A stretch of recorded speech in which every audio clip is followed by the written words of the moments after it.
सो now students ampere circuit law की application को बढ़ाते हुए let's find out the magnetic field due to an infinite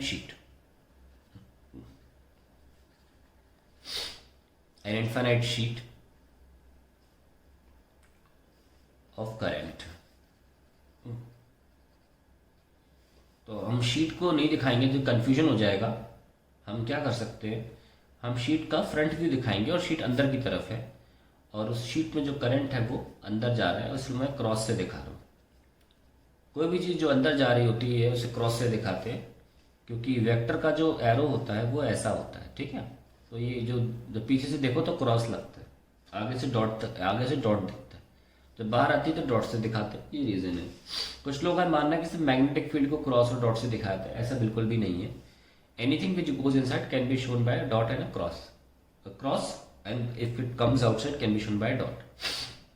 अब इस शीट जो है ये पूरी फैली हुई है अंदर की तरफ, दिखाई नहीं है पहले, और हमें पॉइंट P जो है हवा में लिया हुआ है, ठीक है। यहाँ पे पॉइंट P है। So let's find out the magnetic field due to this infinite sheet, और ये थिन शीट है, इनफाइनाइट थिन शीट।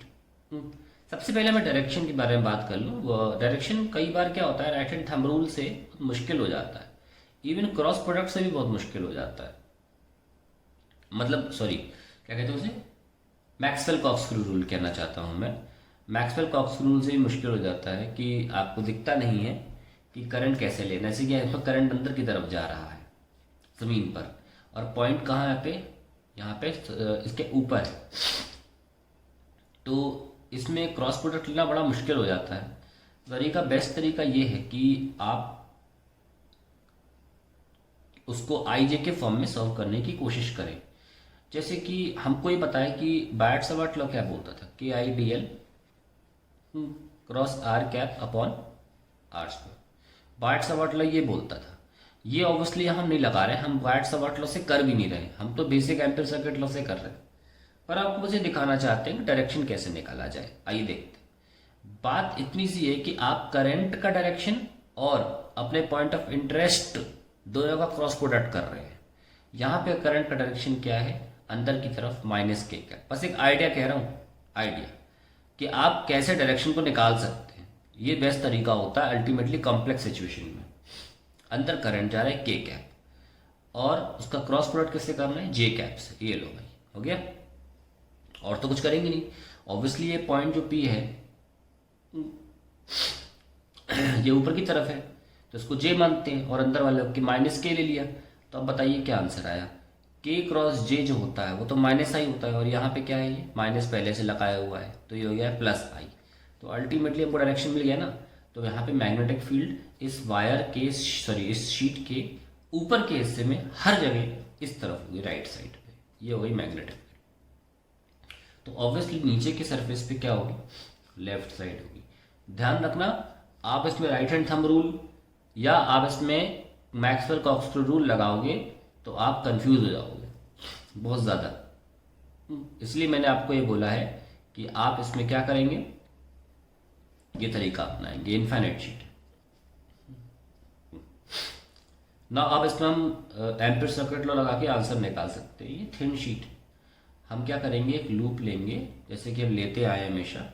हमने एक लूप ले लिया और जहाँ भी हमने निकालना है वहाँ पे लूप ले लिया और उस लूप से बंद कर दिया। Let the loop be A B C D, और हम इस वायर में जब करंट मान रहे हैं वो आई एम्पियर पर मीटर मान के चल रहे हैं। अब मान लेते हैं कि ये जो डिस्टेंस है ये वाला, ये हमने x ले लिया, और ये मान लीजिए ये जो थिकनेस है, लेंथ x हो गई, ब्रेथ d हो गई। ये हमने d डिस्टेंस ले लिया, और अब हम शुरू कर सकते हैं for this loop A B C D ampere circuit law B dot D L A B C D में इस म्यू नॉट। अब इस लूप में करंट कितना है ये देखना ज़रूरी है। आप देख सकते हैं कि हर एक मीटर पे पर मीटर करंट आई है। हमने कितना मीटर लिया, x मीटर, सो करंट कितना हो जाएगा, I into x. Very simple है ना। शीट ऐसे अंदर की तरफ, और 1 मीटर पे करंट अगर आई है तो x मीटर पे I इंटू एक्स है। अब इसको हमें खोलना पड़ेगा B डॉट डी एल को। तो ध्यान से A से B dot D L plus B से C B dot D L plus C से D B dot D L plus D से A B dot D L, ठीक है, equals to mu not I into x. Now you can see that जो BC है, B से C BC और magnetic field wire के हर एक ऊपर के पोर्शन में राइट साइड रहेगी और हमारा जो रास्ता है वो BC परपेंडिकुलर है। एंगल 90 होने की वजह से डॉट प्रोडक्ट के कारण ये चीज़ जीरो हो जाएगी और ये चीज़ D से A में भी लागू होती है। कैंसिल। और अगर आप यहाँ पे बात करें तो यहाँ B इधर है राइट साइड, DL यानी कि AB भी इधर है राइट साइड, दोनों के बीच में एंगल जीरो है। सिमिलरली नीचे की तरफ भी B लेफ्ट साइड है और CD भी लेफ्ट साइड है, यानी कि CD का छोटा रूट DL भी लेफ्ट साइड है। तो यहाँ भी cos जीरो लिया जाएगा और दोनों के दोनों फाइनली ऐड हो जाएंगे। इसलिए दोनों को 2 टाइम्स लिखा जा सकता है ना। तो मैं यहाँ पे लिख देता हूँ, so that I just don't turn the page, make another diagram for the very last line. तो इन दोनों को जोड़ लेते हैं 2 टाइम्स और DL का हो जाएगा ये एक बार 2x 2bx is equals to DL का इंटीग्रेट होकर AB और CD की लेंथ हो जाएगी that is 2x mu not I x।